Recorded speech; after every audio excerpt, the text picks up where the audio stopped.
Two sets of images, and we have Eerie rerun of US capitulation. In fact, in 1975, when US troops were ousted by the Vietnamese forces, and now, 4 decades later, we have US Marines evacuating nationals from Kabul.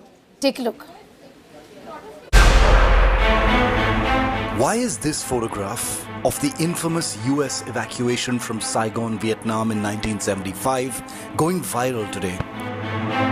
Well, that's because it's eerily similar to an image today from Kabul.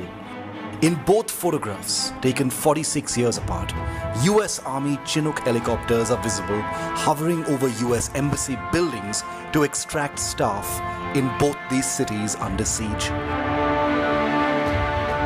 In 1975, it was the Viet Cong. In 2021, it's the Taliban.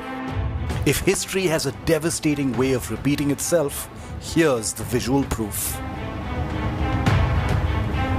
In the words of some observers, the US pullout from Afghanistan is now playing out as an even more horrifying sequel to the humiliating, bruising defeat of American forces in Saigon nearly half a century ago. For the United States, the surge of the Taliban back to power in Afghanistan is the 21st century's most resounding military reversal. Consider these images a few days ago from the Bagram Air Base, the heart of US special operations in Afghanistan, from where missions to kill Osama bin Laden in Pakistan and several terrorist leaders were launched.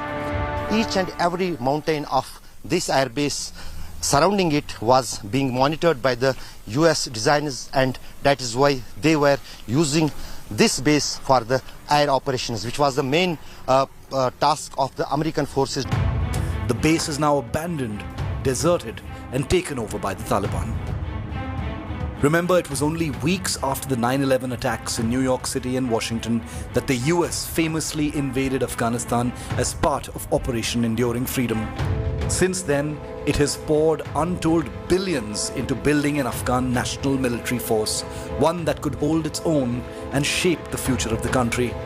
But all those American billions, all those plans, and 2 decades of US presence in the war-torn country simply disintegrated in front of the world in a matter of days.